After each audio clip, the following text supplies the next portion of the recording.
আপনারা শুনলেন তো? তাহিয়া কত হাসি খুশি, কত চিল্লাচ্ছে, কত আনন্দ করছে। কিন্তু তার এই চিল্লানি, এই আনন্দ কেন?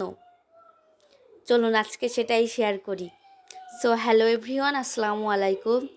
বরাবরের মতন আবার নতুন একটা ভিডিও নিয়ে চলে আসলাম।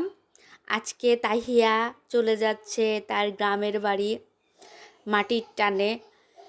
গ্রামে যাওয়ার উদ্দেশ্য, সামনে ঈদ।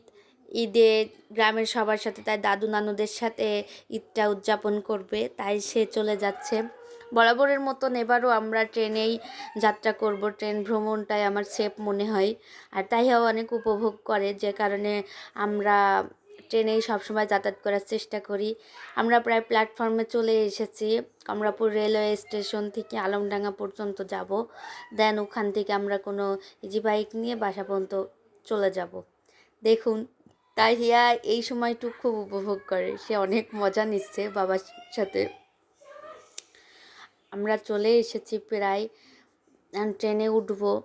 আমাদের সিটটা ছিল চ বগিতে, আমি ভুল করে চলে গেছি ছ বগিতে হাঁটতে হাঁটতে।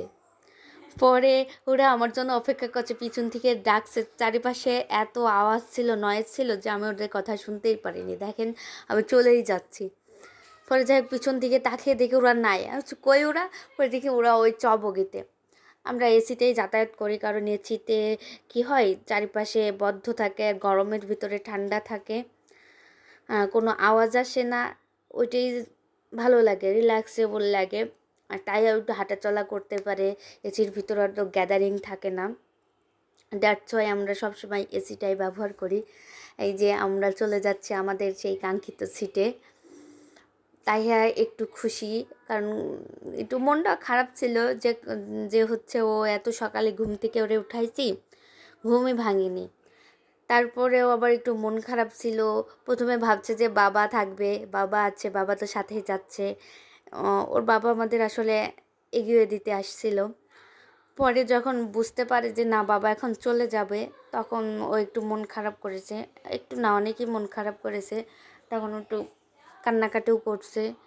তারপর যখন এই যে চলে যাচ্ছে পাপা, এরপরের থেকে ওর ফেস লুক একদম চেঞ্জ। তারপরে টানা ঘুম দিছে, সেই ঢাকা থেকে কুষ্টিয়া পর্যন্ত তাহিয়া ঘুমাতে ঘুমাতে আসছে। কেমন বলুন তো? তারপর কুষ্টিয়ার পরে উঠে এই যে তার অবস্থা ট্রেন থেকে নামার পরে।